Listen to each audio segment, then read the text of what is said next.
My name is Isaac Waithaka.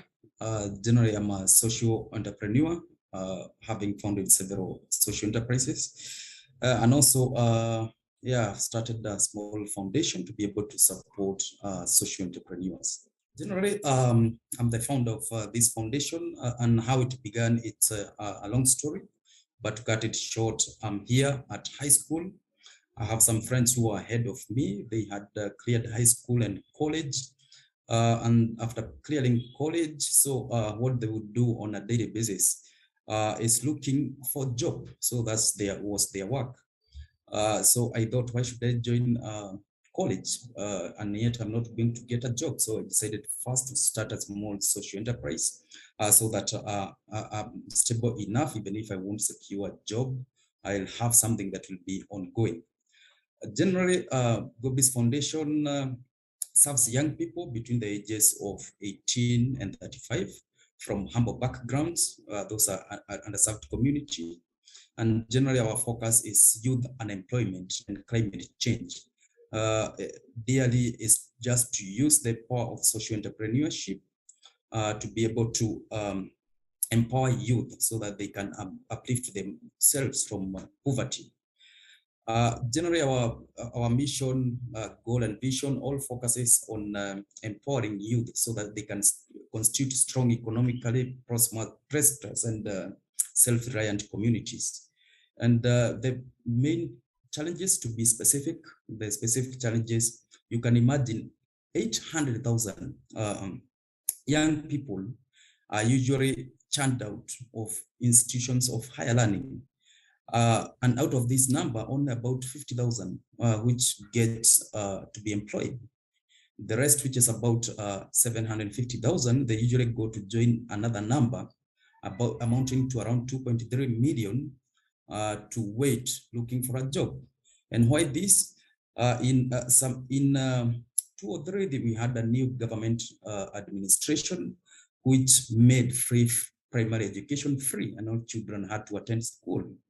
They also subsidized high school education. They established also so many public universities and issued loans to young people.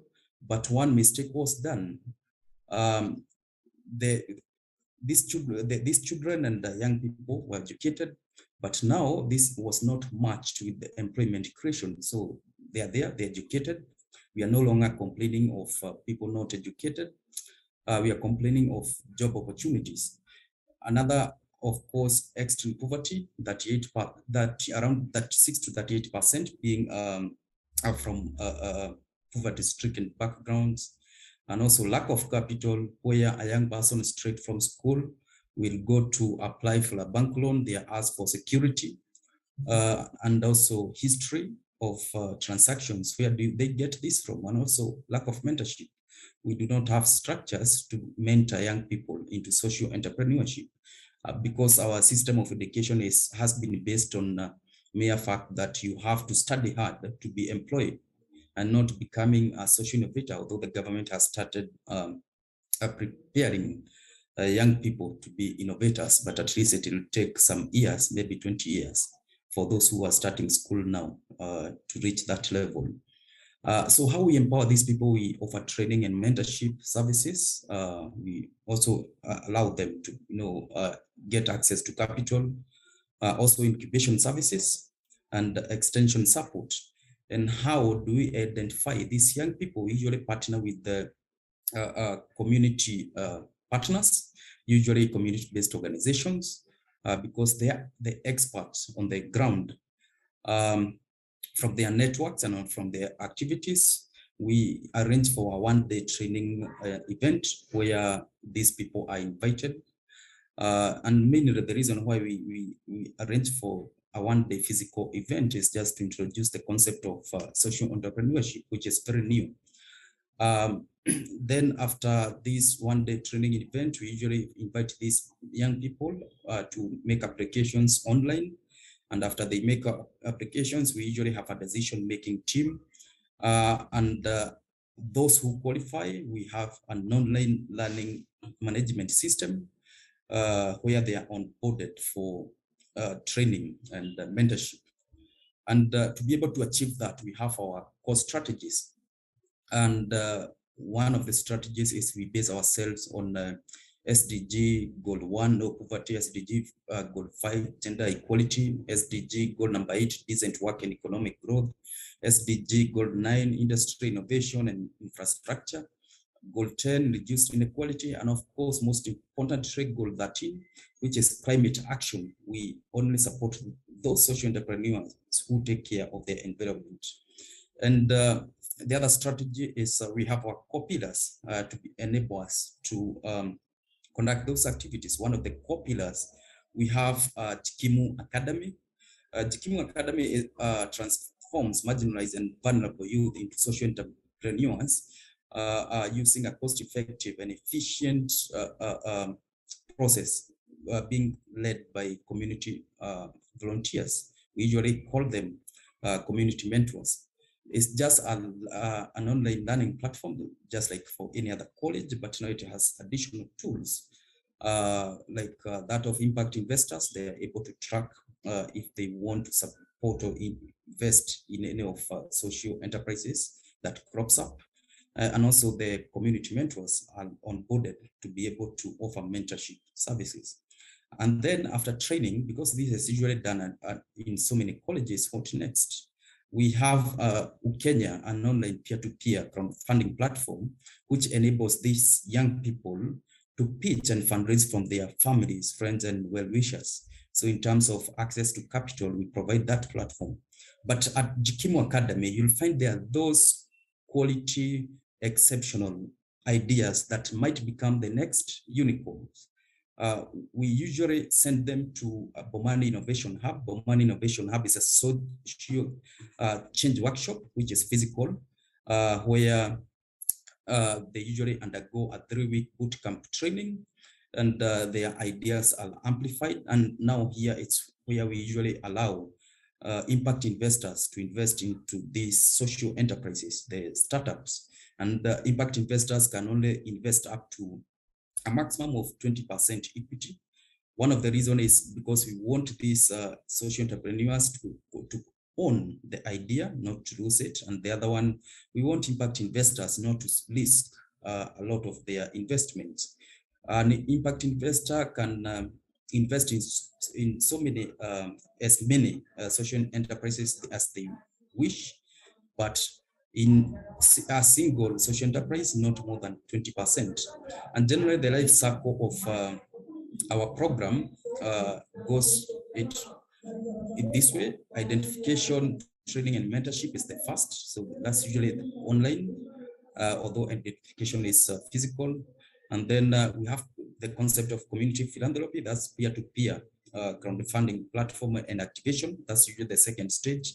The third stage is incubation and impact investment, especially those who usually go direct, and those that terminate at Jikimu Academy. If their social enterprises perform well, we can always refer them to Bomani Innovation Hub for incubation. And the last is usually extension support, which involves monitoring and evaluation. We want to ensure that we are offering support like networking, continuing to train social entrepreneurs, those who have launched their enterprises, to ensure that the success rate is a little bit higher.